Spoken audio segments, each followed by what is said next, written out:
So, there are two journal entries.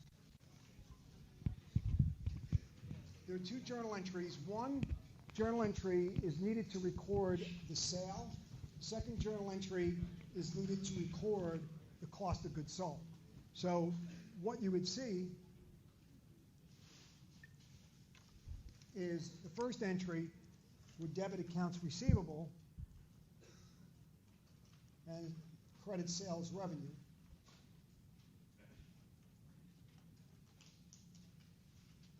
Whatever the number may be. And then the second entry is going to debit the cost of goods sold and credit the merchandise inventory.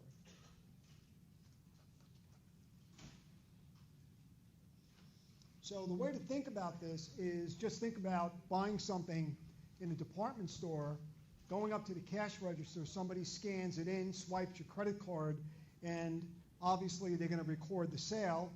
Your account is charged. By the way, debit is also synonymous with charged. So we charge your account, we debit your account, and sales are recorded. At the same time, the merchandise, if the accounting system is properly structured, the merchandise comes out of inventory and we can record the cost of goods sold at that time as well. So the stock is removed, so the next customer that comes in is not going to find that merchandise in stock. So if you ask for that merchandise, they check, their computers would show the merchandise is gone. So those are the two entries you have to make to record a sale on a perpetual inventory system. So that means, I'm not going to ask you this question, but if you go to number 3, the answer is C. So that entry, if you have selling merchandise with a cost of $221 for $350 on account, and the seller uses perpetual inventory,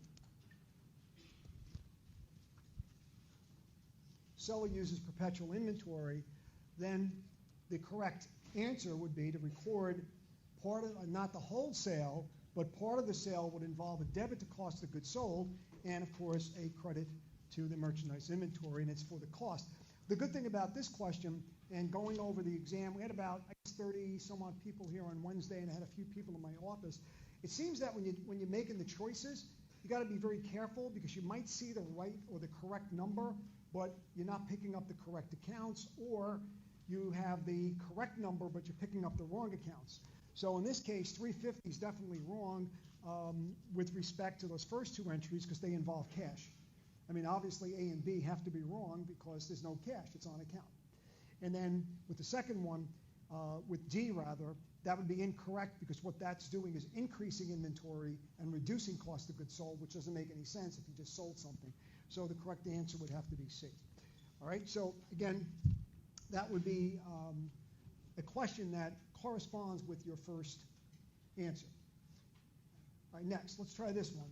I want the normal balances, and these are in order. So the question is, what is the normal balance of sales, sales discounts, and sales returns and allowances? Okay, again, we're just reviewing from Tuesday before we start anything new.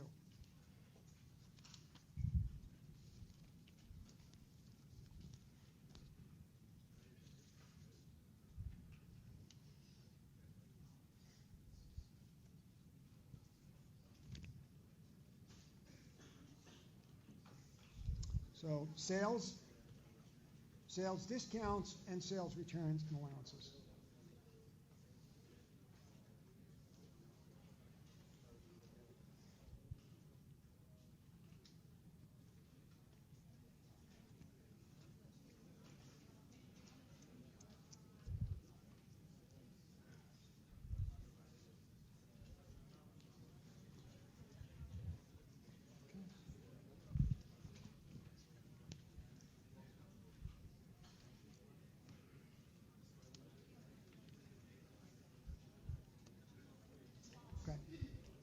All right, well, this one's kind of split again, and sales has, let's go over here and look at the answer first. Sales has a normal balance of a credit. So anybody that put A and B, please go back and review the normal balances. Sales has a normal balance of a credit. Then sales returns and allowances and sales discounts are both debits. They're contra-revenue accounts. So the correct answer here is going to be C.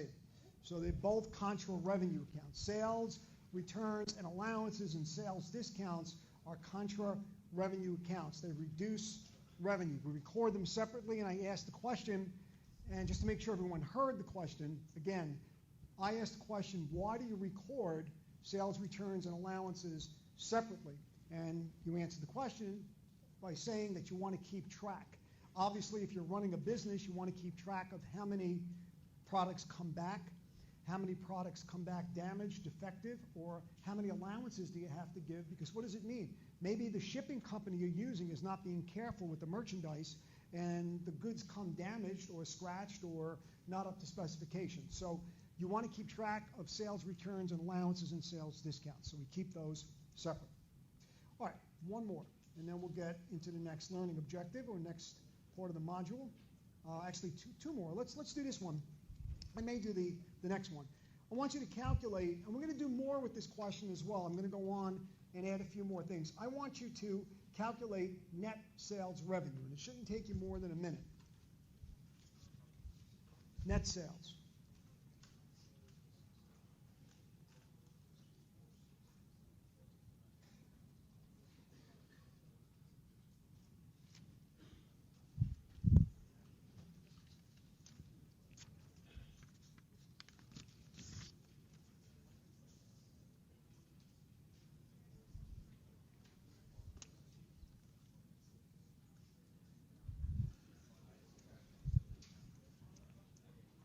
So we have sales revenue, cost of goods sold, operating expenses, sales discounts, sales returns and allowances, and then we have interest revenue.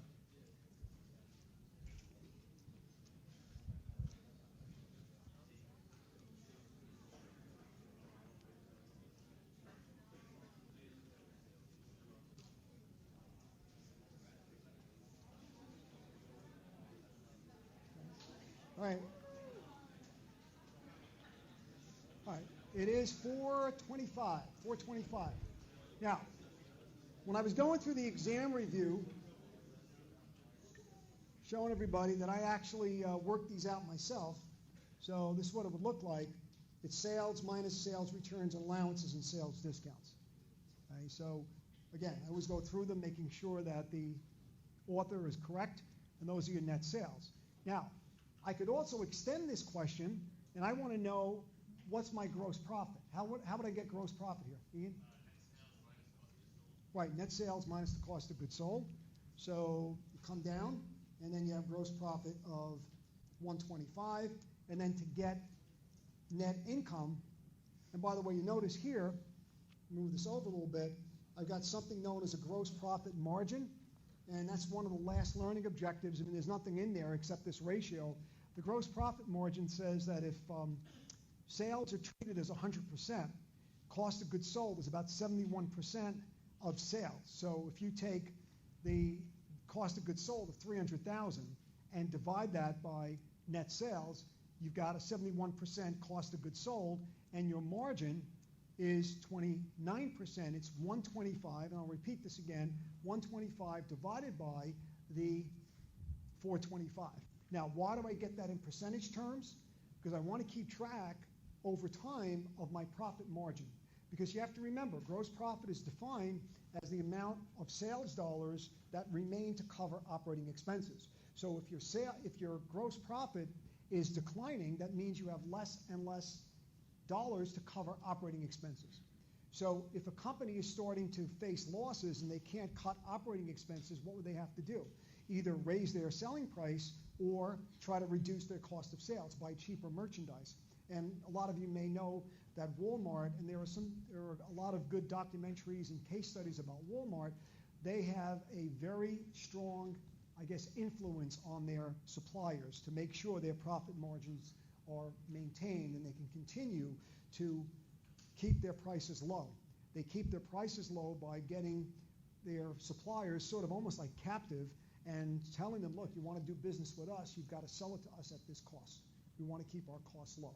And that's where that would come in. So the profit margin is gross profit divided by sales. Okay. Now, how would I get net income here? What's the only item that's left? You got your operating expenses. Subtract that out. And then, of course, that would be, and I've got interest, operating income, I should say. And then I've got my, this is operating, I should say, operating income. We're not going to, interest revenue does not, it's a non-operating item. So it's not net income, it's operating income. We're going to talk about that a little bit. Now let me go back to this. Is everyone clear on how to get the gross profit margin? It's 125, the gross profit divided by sales. Just want to make sure you're familiar with that calculation. Okay, we're going to spend a little bit more time on operating income and net income. That's not the net income because you still have interest revenue. Interest revenue is a non-operating item. All right, any questions on that? Yes. Yeah, the gross profit margin is simply if you took 125, which is the gross profit, and you divide it by sales. I'll move that up for you in a second. That's the gross profit margin. And that should be 29%. 71 is the cost of goods sold percentage, and that's COGS divided by sales.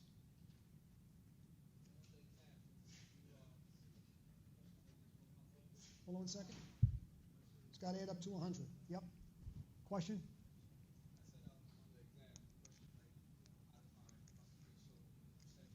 Yep, that's what it is. Yeah, it's cost of goods sold in a percentage term is called the margin, the profit margin.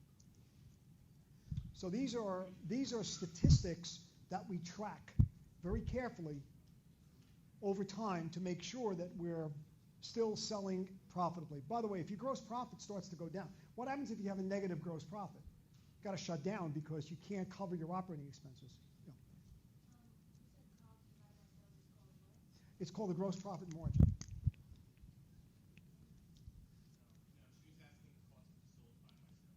Oh, this is called the cost of goods sold percentage. I'm sorry. Didn't hear that, thank you. The cost of sales percentage. This is the gross profit.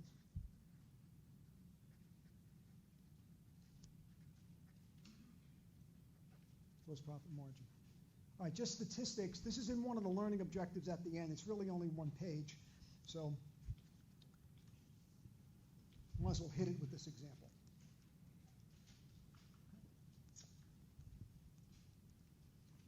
Any other questions on this particular question? Yep, Shirley? Sure.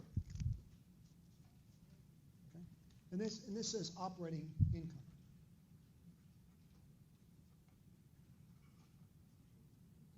That's operating income. Not net income, but we're going to explain the difference in a few minutes. Okay. Anything else?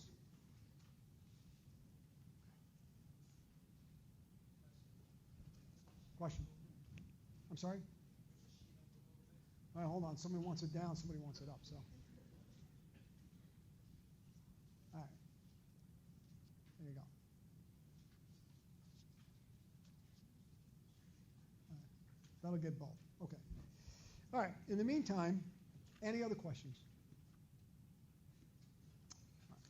Now, if you're looking, let me just get to this last question. I had a question today during office hours about the sales discount, and we'll do one question on that right now. Any other questions on this? Anyone else need more time, or everyone set? Okay. All right. Let me move on to your last question, then we're going to get to the next learning objective. All right. What I want to know is we have a jewelry company using a perpetual inventory system. On April 2nd, they sold goods with a cost of $5,500 for $8,000, terms of 310 net 30. On April 10th, they collect what would be the correct journal entry. So to answer this, I'm going to give you a little bit of a head start. You have to determine whether or not the company that's paying you qualifies for the discount. And how do they qualify for the discount here? How do they get the 3% discount? They've got to pay within 15 days. So you have to determine that first, and if they do, then you have to calculate the discount. So give you, again, the usual minute on this, and then we'll move on.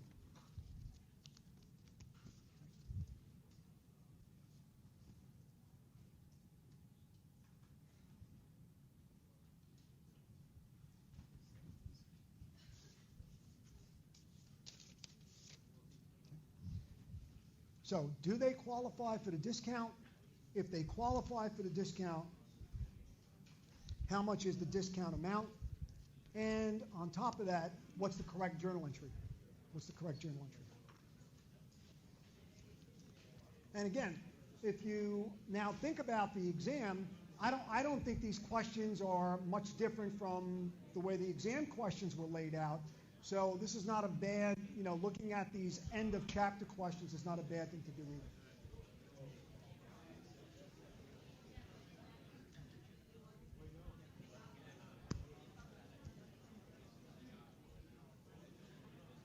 Okay. All right. Doesn't mean that the most frequent answer is correct, does it? Yeah, it is. Okay. All right, so that's the correct answer. And it's A. And okay, so first of all, the company paid you, okay, hold on, the company paid you within the discount period. The discount is 3% of $8,000, that's $240. So the question I had during office hours was just to be sure this individual understood, saying that, look, the entire amount of the accounts receivable is paid off, but you only gave me $77.60. The reason for it is that we allowed you to take 3% off the invoice or the balance that you owed. So that's the balance of accounts receivable. It was $8,000. We took the 3% off, and yep.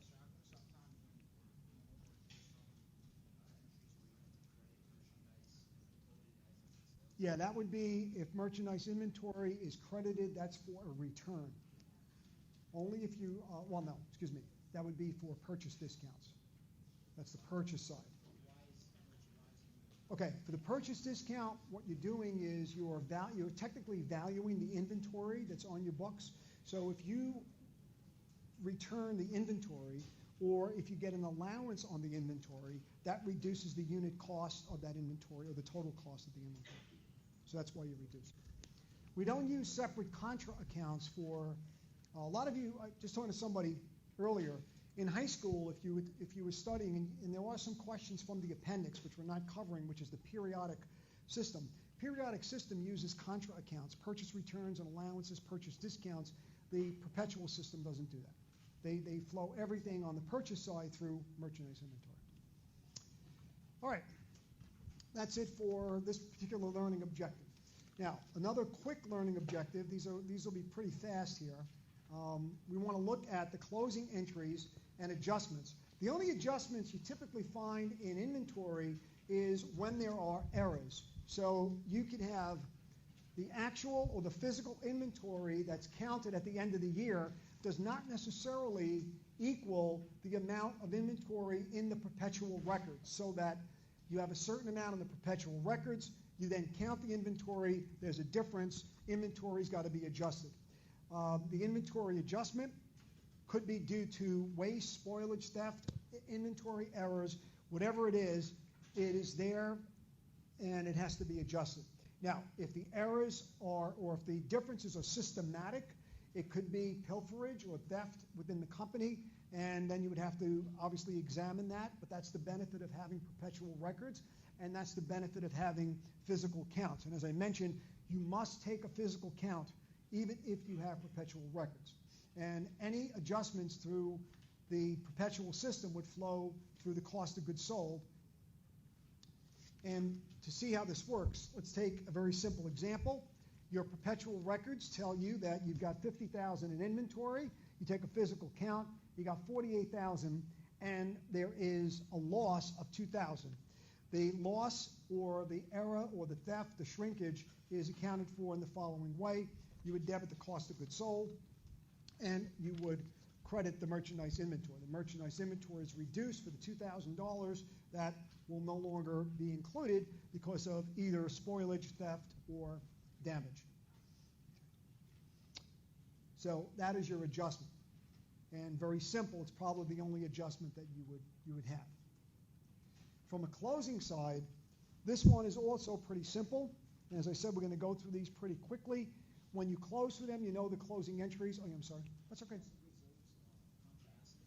No, cost of goods sold, okay, yeah, I'm glad you asked that. Cost of goods sold is like an expense account. So when you close it out, it has a debit balance, so you close it out by a credit. You have to treat cost of goods sold like expenses.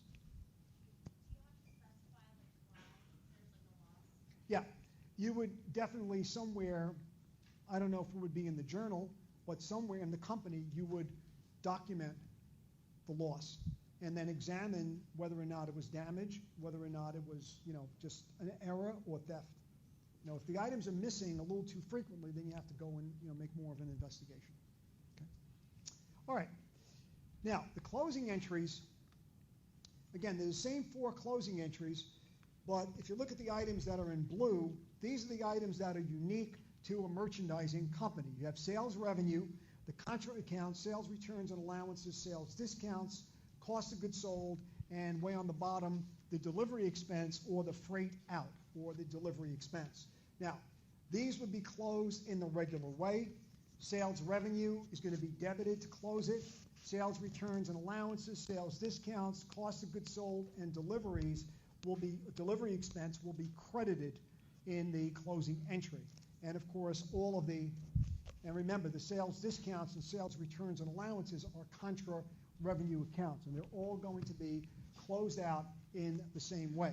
So again, just like in the other chapter, if you look at the closing entries here, and again, not anything different from what we had, the closing entries will debit sales revenue, credit income summary. Then you would debit the income summary for the total of all of the expenses and cost of goods sold and sales returns and allowances and sales discounts.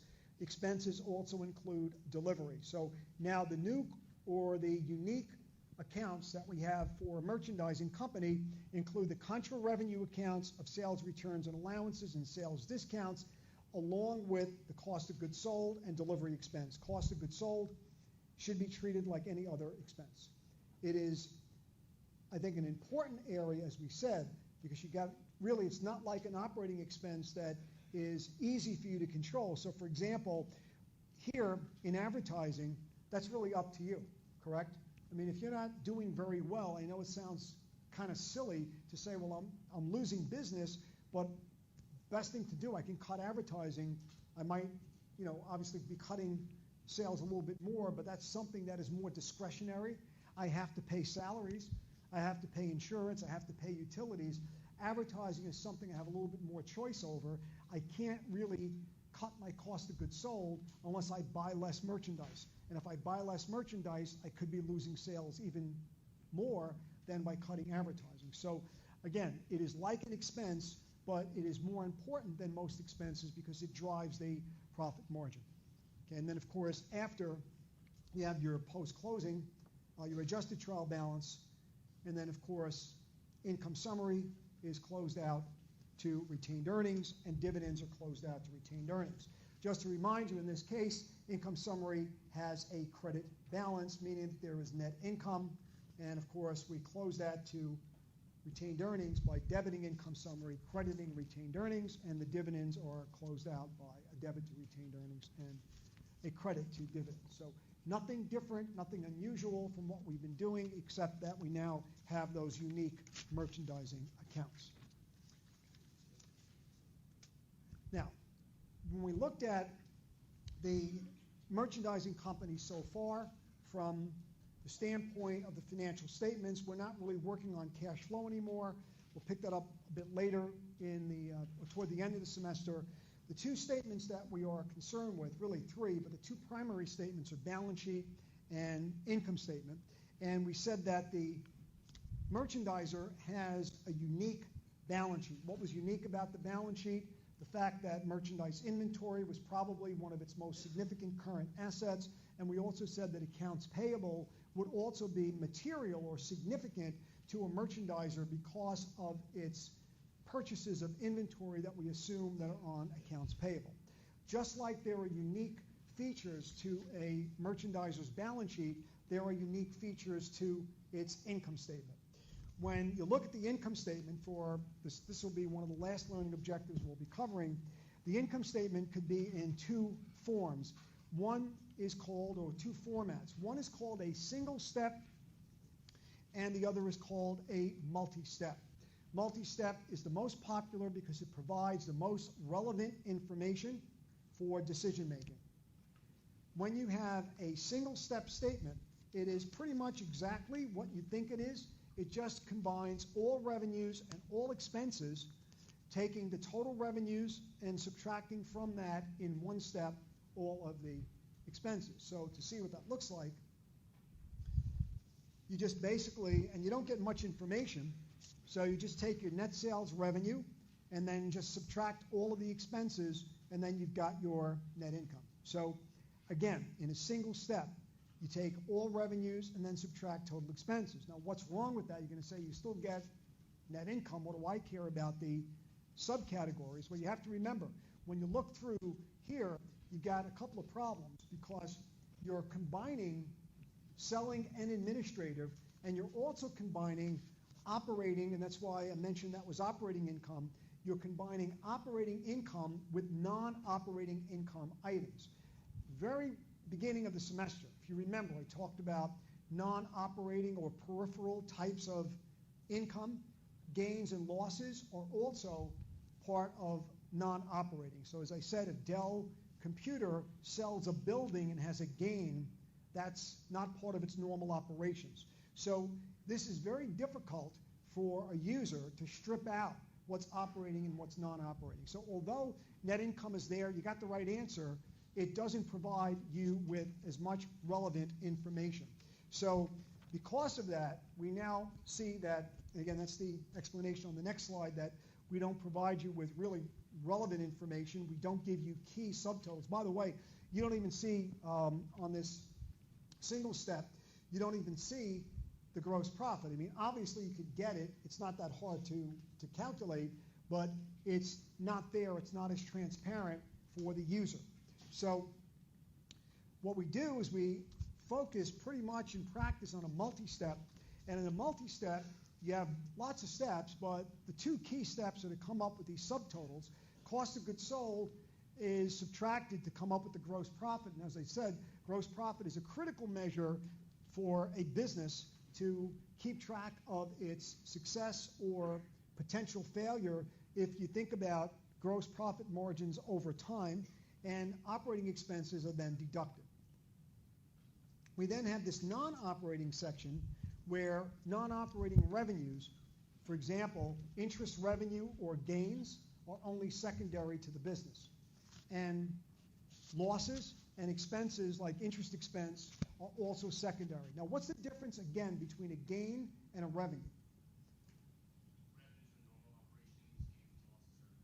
Right. So again, just to repeat that, we said that way back, that gains are part of your normal operation. Revenues are part of your normal operations. Gains are from outs or activities outside of what you normally do. So if you find accounting, not relevant, well, think about a day-to-day event. What if you were applying for an auto loan or student loans or whatever you need money for? They would be looking at your salary. They wouldn't be looking at the fact that you just sold your car and you earned, or you had a gain of $1,000 on a sale of a car. That's not going to happen every year. That's not recurring income. If you had interest on a savings account, that may also be non-recurring.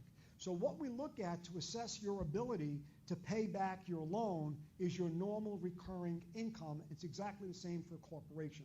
So what we're trying to do is ensure that the reader of the financial statement has the ability to identify what is normal recurring income that they could rely on if they lend money or if they invest in your company.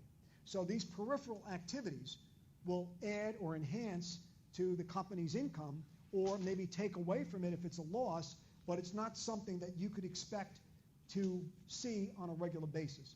We also will separate out other non-operating items as we said. And we also now look at different functions of expenses. We have selling expenses and administrative expenses. And this is important because we want to see, for example, if administrative expenses, let's put those off to the side for a minute, but what we would want to see, if selling expenses are increasing with sales, would you expect that to be the case? I think so. Yeah, sales salaries, sales commissions would go up if your sales go up. So you want to look for relationships. Administrative expenses would be, the vice president's salary, or a person that works in the warehouse, the foreman of the warehouse. That person's salary would be fixed and unrelated to sales. Yeah, utilities would be an administrative expense. But if you think about charges for travel, or gasoline and maybe maintenance on vehicles that you use for your sales force, then that moves to selling. You could also, from a selling expense perspective, if you have a separate sales office, then the utilities on the sales office could be separated. So next semester when you do management accounting, we do a lot more of the separation. We would say what costs are involved with the factory, what costs are involved with the administrative offices, what costs are involved with overall, this overall sales function versus the administrative function. And production, because you have something else. Next semester, you don't worry about a merchandiser, you worry about someone that produces. So you would have cost of manufacturing, cost of selling, and administrative. And those would have to be broken out separately as well. All right, so let's now we're going to build a multi-step statement. The first key subtotal in a multi-step income statement is, as we've been saying, the gross profit. So it's sales minus the contra accounts, minus sales returns and allowances, sales discounts, to get net sales revenue, and then, of course, minus the cost of goods sold would give you the gross profit. Next, same statement. We then break out the expenses by selling and administrative expenses.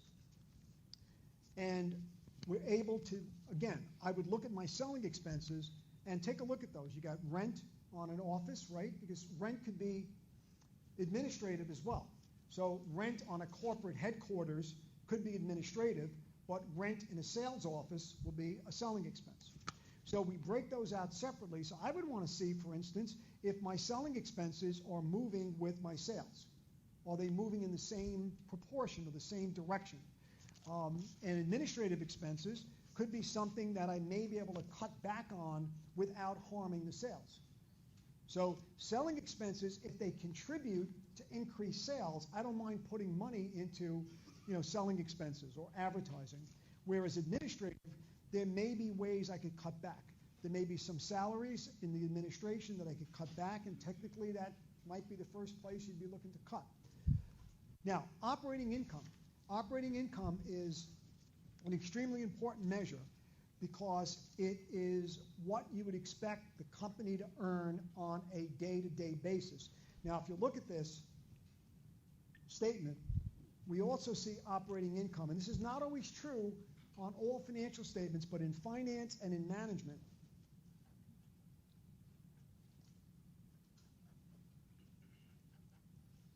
Operating income is sometimes called earnings.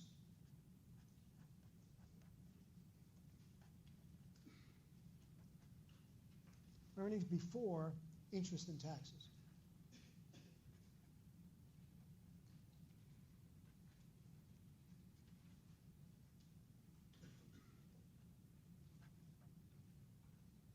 So you see this term EBIT, that's earnings before interest and taxes. So operating income is sometimes called earnings before interest and taxes. And once again, I want to know what you earn outside of interest income or interest expense. So for instance, if you take, let's just say we look at our Rutgers success in placing students. We want to see what students are earning when they're placed. We don't consider whether or not those students have money in the bank and have interest income, or had student loans and now have interest expense. We're primarily concerned with the salaries that are generated from the degree.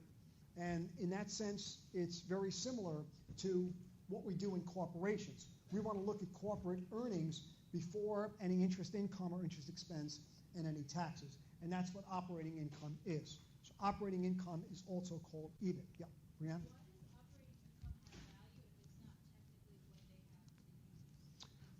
Well, yeah, because we do look, okay, so I think I'll address the question this way. We don't really stop here. We go further to look at other sources of income. But if I'm making a projection, if I wanted to project what this company was worth, so now we got, who's going up, Twitter? They're thinking about going public and selling their stock. If I look at that company's financial statements, I'm not going to look at whether or not they've got interest revenue on some investments that they could sell tomorrow. I want to see what income they generate from advertising or however they make their revenue. So I want to see their recurring, and that's where the value really lies. The value of a company lies in its ability to generate income in the long haul. Right? So if I'm going to buy the stock, if I was going to buy it and sell it tomorrow, then maybe I'd look at some short-term gain or unusual gain that they had, but I'm looking long-term and I need to use this information to make projections. Remember we said earlier that in the semester that we're looking at financial statements as a way to have a reasonably informed user make decisions with respect to credit or investments. Yeah, Matt?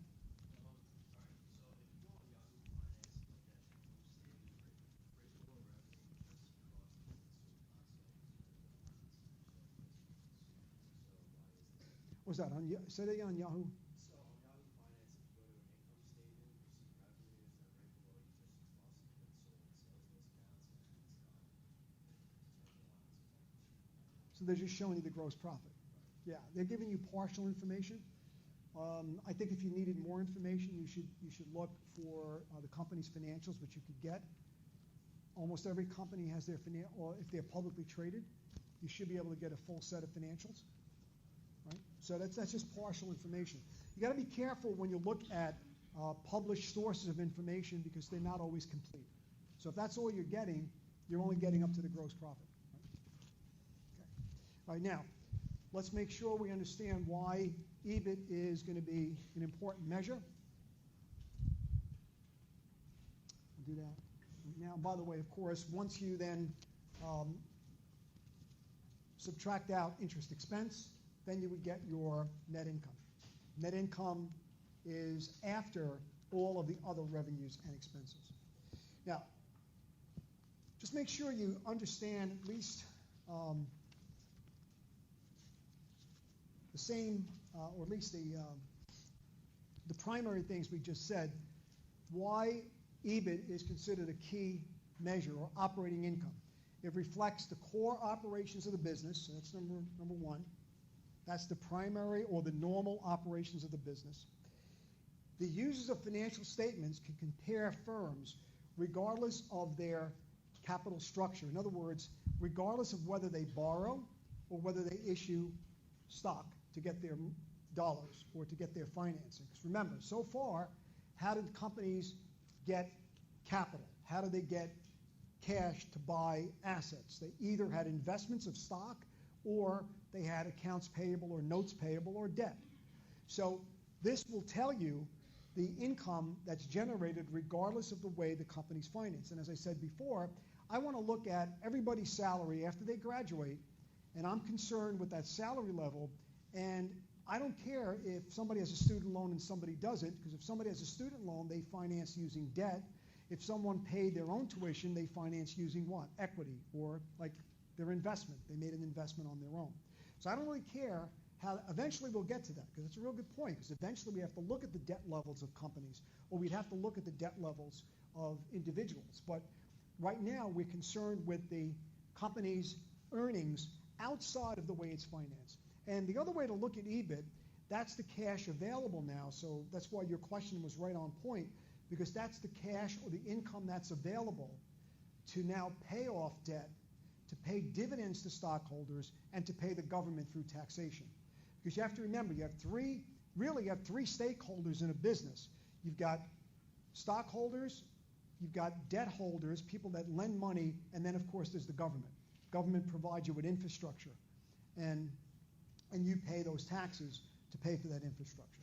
So those are the three primary reasons why we look at operating income, or EBIT, as a key measure of financial performance. And we'll get back to that throughout the semester. All right, and finally, this is a summary for you to just understand the differences between the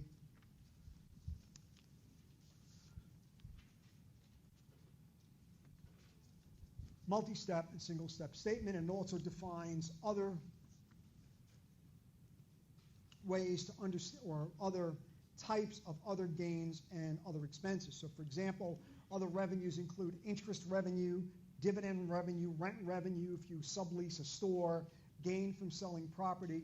Other expenses would include interest expense, casualty losses, insurance losses, losses from sale of property, plant, and equipment, and losses from employee strikes. If employees walk off the job, how much did you lose, or how much was incurred for those strikes? So again, you can read that. It'll be obviously clear if you have the slide printed, but if you don't have it with you, that'll be something that you can print out.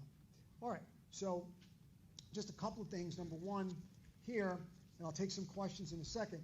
I'll answer some of these questions for you, and one I'm going to ask you to try on your own.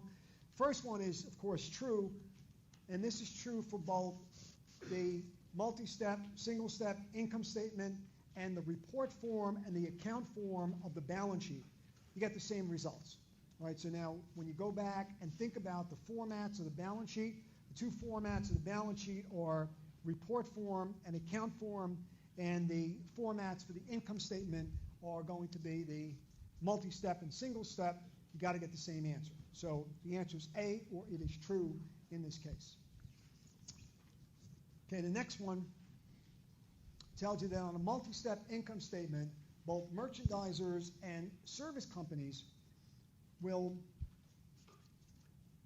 report operating expenses in two categories: selling and administrative expenses. And what do you think for service companies? This one, the reason why I didn't ask this is kind of I wouldn't say tricky, but it's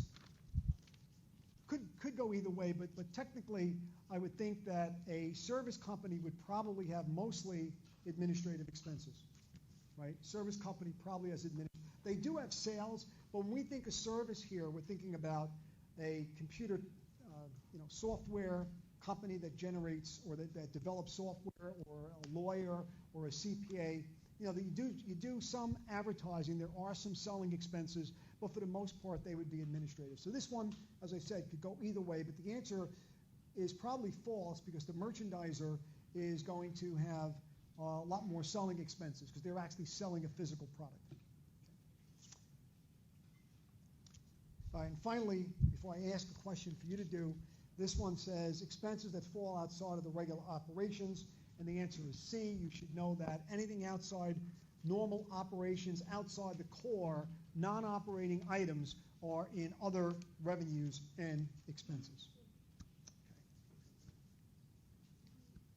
All right, so now I want you to calculate the company's operating income. So I want you to look at the company, and it's sales, cost of goods sold, interest revenue, operating expenses, sales discounts, sales returns and allowances, and we're looking at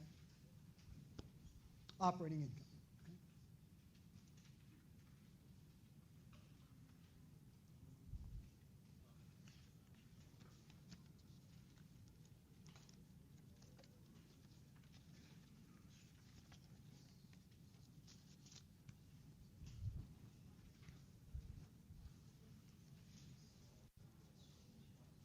So let's get the operating income, and then I'll ask you some other questions regarding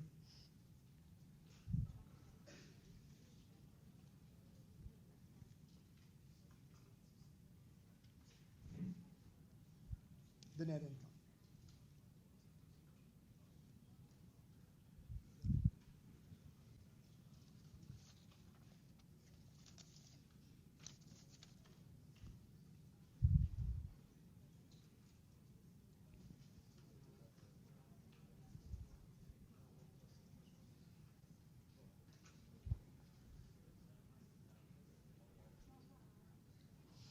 All right. And that was that's a tall one too, right? All right, yeah. All right. Yeah, so the answer is A, so that's good. All right. So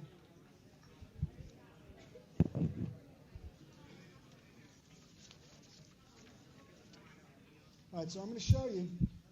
Again, we'll just use the document cam here. We'll come in a little bit. Yes, I'm sorry. Thank you.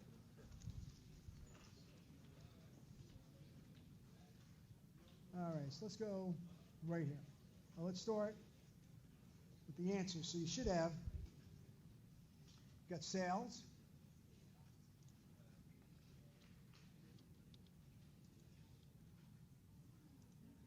Minus the sales returns and allowances.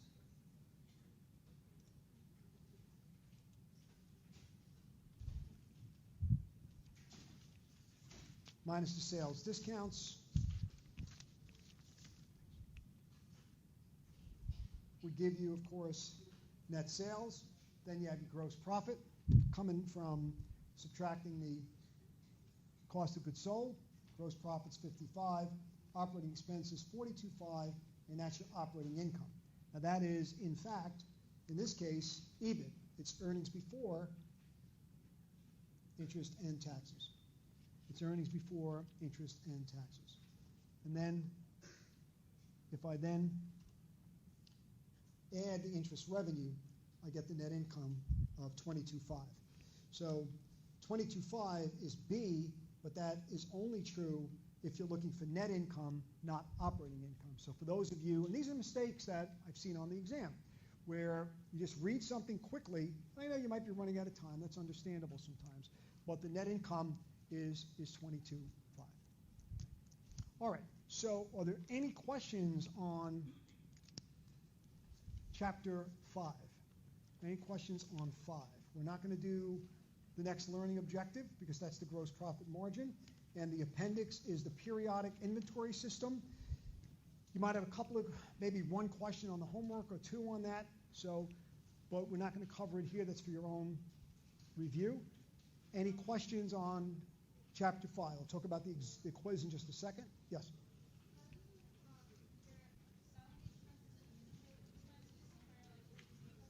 Slow it down, please. I can't hear the question. Yeah.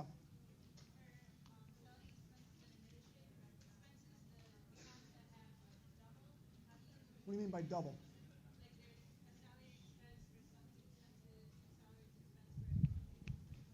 All right, let me see back on this. You're talking about right here on this problem itself? Okay. Oh, in the book, in the textbook? Okay, I'd have to see that. Yeah, we'll have to do that. We'll do when we're, yeah, yep. Question? It's not operating. Yeah, the question is, interest revenue is not added because it is a non-operating item. Okay, so interest revenue is not added because it's a non-operating item.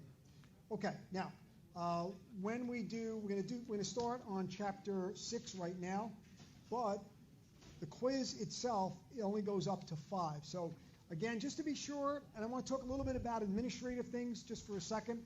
All right, one or two things just keep coming up when people are coming to the office. One, got to use Blackboard. You got to go on there. There could be announcements. You should be getting emails. If you don't get them, let me know. If someone else gets it and you don't, let me know. Check Blackboard for the clicker grade. Sometimes the grade falls off. It goes into an unidentified clicker. If you give me the clicker number, I can find it, and we have to find out why it doesn't get registered properly. The other thing is My Accounting Lab. On the opening page, it tells you when your next assignment is due, and if you click on your assignments, you'll see when all of your assignments are due. So use the technology, and you'll be able to keep up with everything. There is the homework's due Sunday, of course, midnight. That's for Chapter 5. And the quiz for 5, only Chapter 5, is going to be due on Tuesday. Okay. All right. So whatever we cover today in 6 is not on the quiz. The quiz will become available in 2 hours. At 4 o'clock, you should have access to the quiz. Chapter 5 only. All right. All right, so now, we're going to now get into the actual valuation of merchandise inventory. Tom, a question, I guess, on Tuesday regarding the unit cost of inventory. So far we've been thinking about inventory in the aggregate, so only the total inventory. Now we're going to look at the components. We're going to look, as I said before, we think about inventory in terms of units and unit cost. Question that was raised was, well, doesn't the freight in and doesn't the sales purchase returns and allowances impact the unit cost? It does, and we'll see that, although we won't see it directly, but we will see the unit cost. Before we do that, however, we're going to get back into the concepts. And another, I guess, observation from the exam is that a lot of people had more trouble with the concepts than they did with the mechanics. The concepts are just as important, so you have to make sure that you understand them, because a lot of the questions were application questions. So you might say, oh yeah, business entity or economic entity means I just have to keep the owner separate from the business. But then when we had a question that talked about someone's personal property that had a fair value of $425 and a market value of $575, you automatically thought about historical cost as being the most relevant concept. The most relevant concept there was the economic entity concept. So make sure you read those, and now we're going to get into a few more. Every chapter, every once in a while, we'll bring in the concepts. So the first concept that relates to inventory, and the reason why it relates to inventory, because in this chapter, we're going to start to introduce accounting alternatives, different ways to value inventory. Some of you might have seen this before on a high school course. You have last in, first out, average cost. So you do have different ways to value inventory. We're going to look at this on a perpetual basis only. We're not going to do the periodic, although that is, again, in the appendix. So when you have an accounting method, you really should use that method every year consistently unless there is a justification to change it. So if I'm using one measurement system, and this is something I said early on in the semester, that you're really measuring the same economic event differently, just like distance. As I said, if you watch a baseball game in Toronto, it's got 91 meters. Yankee Stadium is 300-something feet. So it's the same distance pretty much, but it's measured using a different measurement system. So if we change one accounting method, we violate consistency. Now, it doesn't mean you can't change, but you have to be able to provide enough information to explain that change and to restore comparability. So what we're really looking at here is, if you think about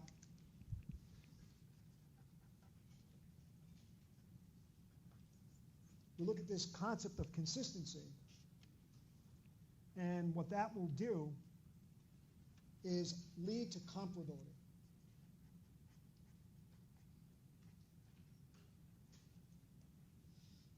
So if I apply a method on a consistent basis year after year, it enables me to compare the firm over time. And it also enables me, when we look at disclosures, we'll talk about full disclosure next, it also allows me to compare one company to the other. So for instance, what if, again, you have a company that measures distance, just hypothetically, because you may not have seen accounting methods yet. So, or let's just go to something you probably just saw, the financial statements in a single step versus a multi-step. What if a company always used single-step statements, and now this year they switched to a multi-step?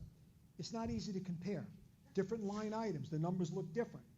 So as long as I'm using the same approach, the same method, period after period, it is consistent, and that allows for comparability. I can compare the company year after year. I could also compare this company to another company in the industry using the same method. If the statements look different, there are footnotes that will tell me what method the companies are using. So I'll be able to at least get an idea. For example, if I look at the distance issue again, and I look at the 91 and I look at the 313, I'll say, well, wait a minute. Well, now I know. If one is in meters, I understand that system. And if one is in feet, I also understand that system as well. So I can compare them and maybe actually convert them.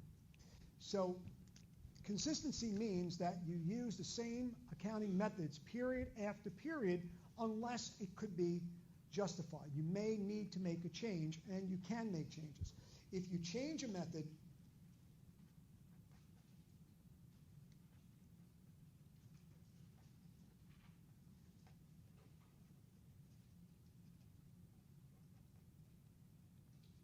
it violates consistency, but it's allowed with full disclosure.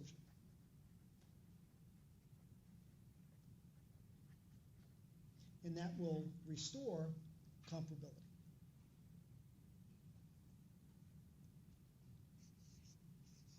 So consistency means, again, we want to use the same method period after period. We want to use the same method period after period in order to be able to compare companies over time and to be able to compare companies in the industry. If we change our method, it violates consistency. However, changes are allowed as long as there's enough disclosure to restore the comparability.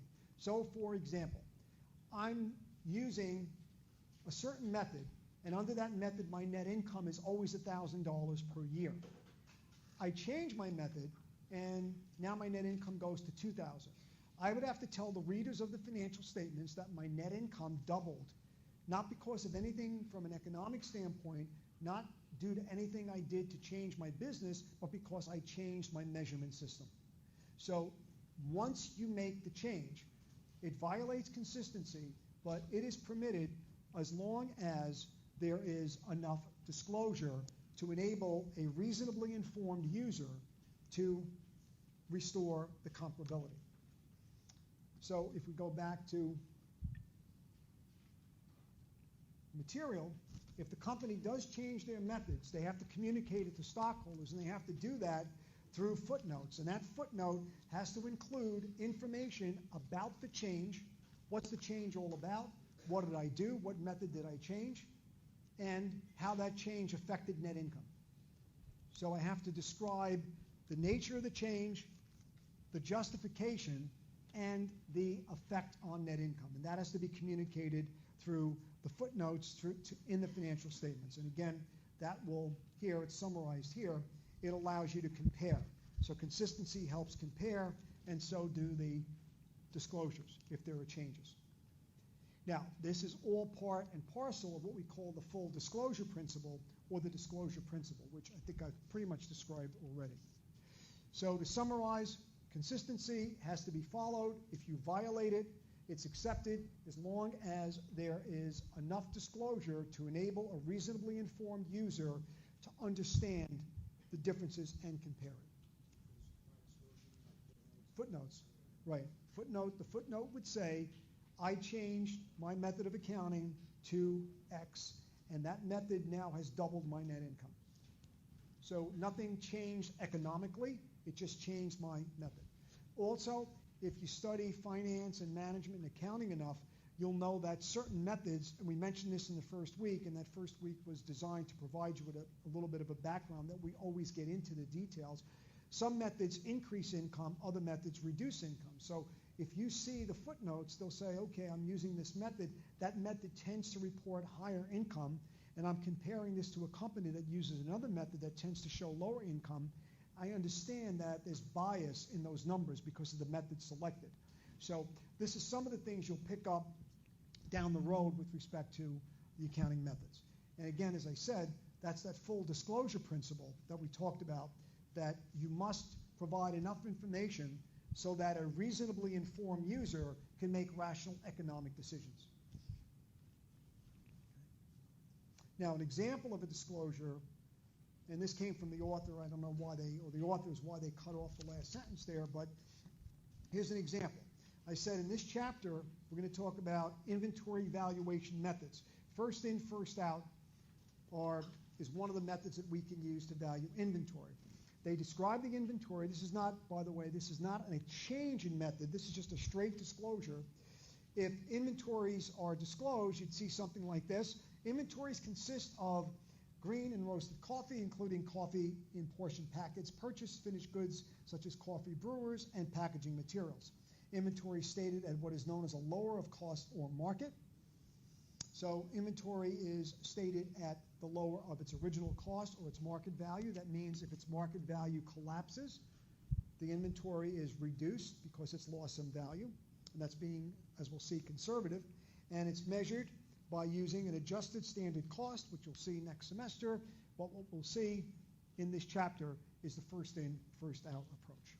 Okay, so if there was a change in inventory valuation, the company would say that we changed our method of accounting for inventory, and that change had the result or had the impact on income to either raise net income or lower net income by a certain amount. All right, any questions on consistency, comparability, full disclosure, and the relationship that we just described? Coming back to especially this idea of consistency, comparability, and of course, this would be our disclosure principle right here. So these are the three concepts as they are related. So again, something you have to think about. Yeah, Matt?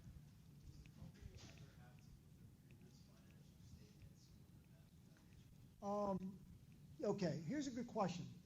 It depends on the type of change. Some changes require that, let's say you show 3 years of an income statement.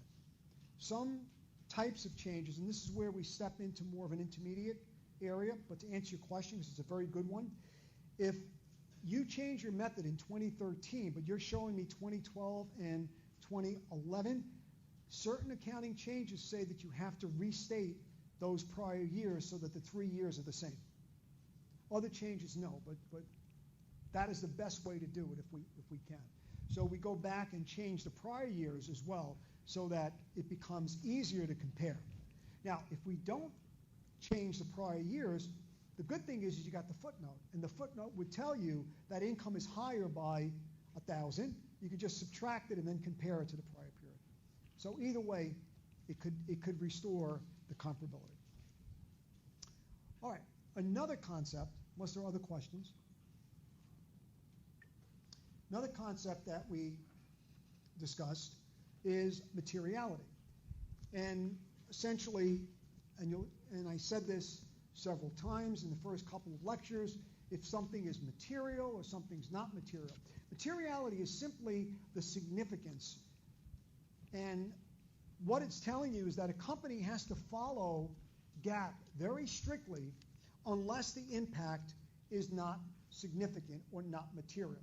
So if we tell you that you have to use, and now you know from the exam, you've got to use the accrual basis of accounting.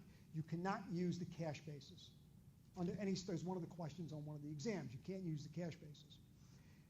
But if your business is such that you have very few cash transactions, you could account for some of those on a cash basis because it's not significant. So you could violate GAAP as long as the effect is not significant. Or material. Materiality means it would cause a judgment or cause a user to change their judgment, or would have an impact on the judgment of a user. So it's significant if it can influence somebody's decision making.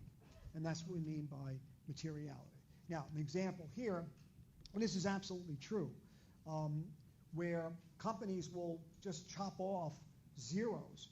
You can have a company like this, cash says, it looks like 7,500, but it's actually $7,500,000,000 because, sometimes it's insignificant. $7,000 wouldn't even show up sometimes on the financial statements because they put everything in thousands or hundreds of thousands or millions. So most corporations would show their financial statements in millions.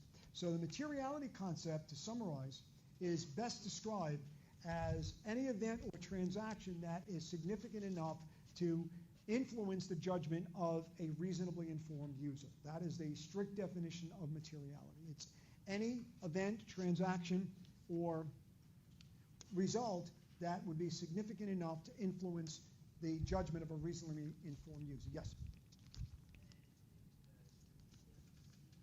Can't hear. Okay, go ahead. Try it again. Wait, could you hold it down so I really can't hear him? Again? Yes.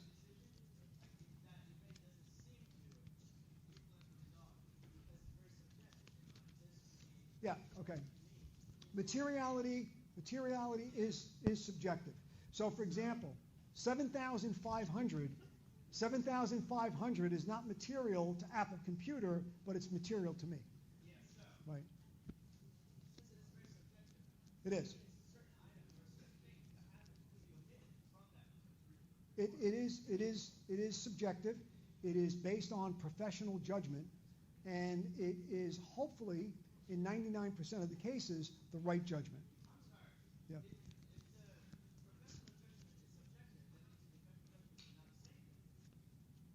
I missed that.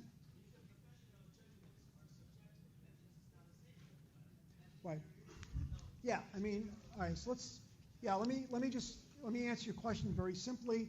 In accounting or any profession, law, even medicine, there's going to be some judgments that are used. And in some cases, by subjectivity, we mean that it's not going to have a clear-cut answer one way or another. Yeah. Yes. Okay, go ahead. We'll take this for one more minute, but then we can talk outside later if you want on this. Okay? Yeah. No, I mean, I know what you're saying, but it's difficult. It's difficult to explain at this level. With again, it's a judgment call. It's based on, do companies make mistakes? Yes. And when they do make mistakes, they are sanctioned if there are errors in their judgment. So I could tell you that. Okay. All right.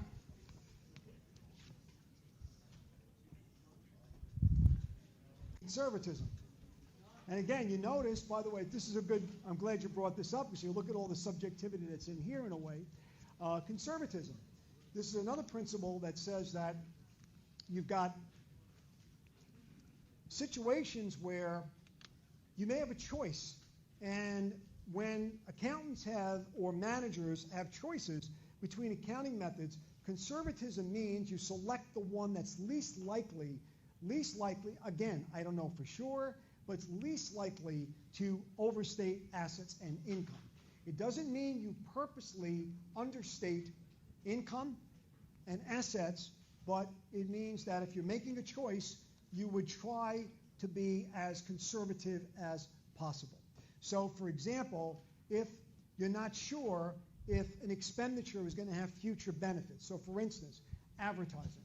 Do you know if advertising with 100% certainty is going to benefit your company? Is it going to increase sales? No. So how do we handle advertising? We expense it. Years ago, we used to call advertising an asset. We used to say, if I run one of these Super Bowl ads, a guy, falls out a window with a horse or some kind of crazy thing that they do, right, whatever it is, that ad is probably going to generate sales for maybe a year, maybe 2 years, maybe 3 years, we don't know, but since we're not sure, we expense it. So that's the conservative area here. We're trying to be safer, and we're trying to, if we're going to make a mistake, we're going to make a mistake on the lower income side than the higher income side. Now, doesn't mean we purposely understate assets and income. So here you can see that what we'll do, and if you look at the box in green, we don't anticipate gains, but we do provide for probable losses. So to give you an example, if you were involved in a lawsuit, if there was litigation, and there was evidence that you could probably win the lawsuit, we don't put those gains in our financial statements until what happens? You actually win. So we want to be sure that there's an actual result, that you actually win the lawsuit. However, if you're being sued and there's a good chance you're going to lose, we're going to put that in the financials. We would accrue those losses if it's likely, if it's very probable that you're going to lose. So conservatism, again, means that if you have a choice, you will select the one that is least likely to overstate net income and assets. And again, the other example I gave you is if you think about that advertising example, does the advertising have future benefit to you? And if it does, well, maybe it's an asset, but who's to say? Who could judge whether or not that advertising will have benefit? Who's going to know if those sales would actually be created. Okay, now a couple of questions on these concepts. All right, first one is a company reports in its financial statements. These should be easy, so that it uses FIFO. You just saw this like 5 minutes ago. It's an example of the disclosure principle. Yes? Is that? Yeah, I know, that's fine. Yeah. Okay, thanks.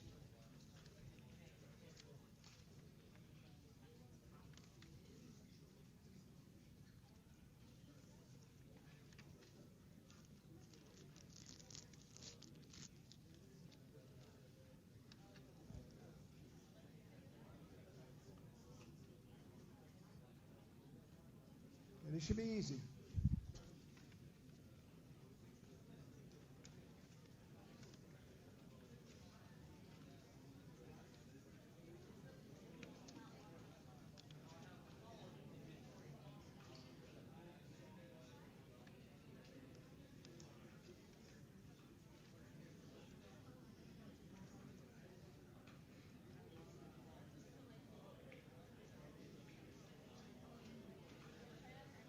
Okay.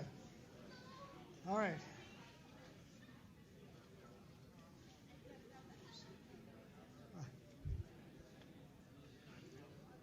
All right. So, of course, that's the disclosure concept. Hopefully, I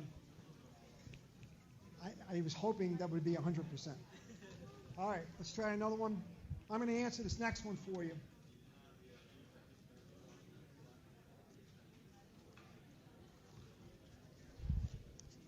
Company changes its inventory valuation method each period, which it could not do, but that violates consistency, and of course that is true. Changing one method to another will violate consistency. Okay? And another one. These should be pretty simple, I think. Well, maybe not. Let's ask this one. Company is uncertain whether a complex transaction should be recorded as an asset or an expense, so that from the standpoint of conservatism, it should treat it as an asset.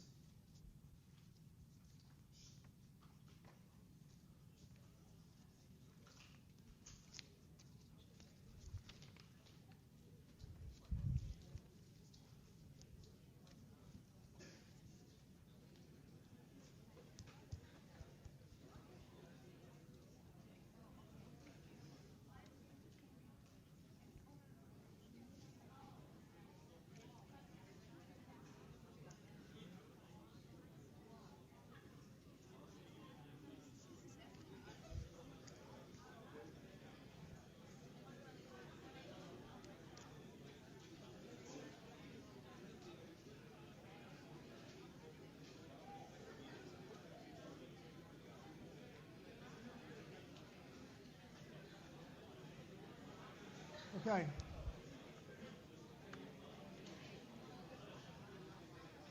All right, that's good.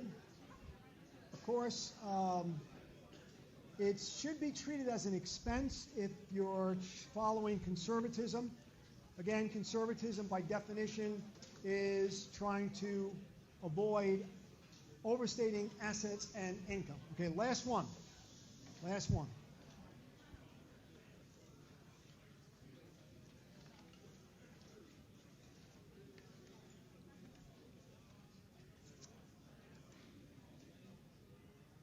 Okay, company discovers, and again, it is 219, so this one will take us right to 220. The company discovers that the cost of goods sold is understated by an insignificant amount. They do not need to correct the error because of materiality. This one should be, this is an attendance question, basically. Okay. All right.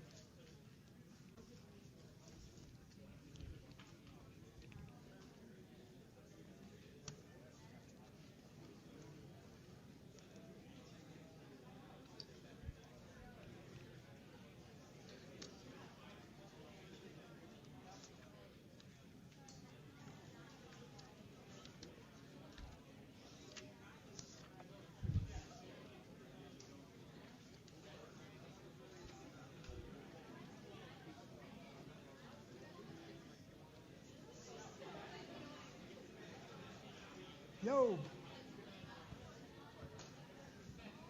Give me a minute. It's 2:20 on the nose. Give me a second. Remember, I started late today due to technical difficulties. Okay. Yep. All right. So, yeah, I mean, this is materiality. By the way, the 29% here is a little too high for my taste. So make sure you cover those concepts. So we're in Chapter 6. Quiz 5 is within an hour and a half.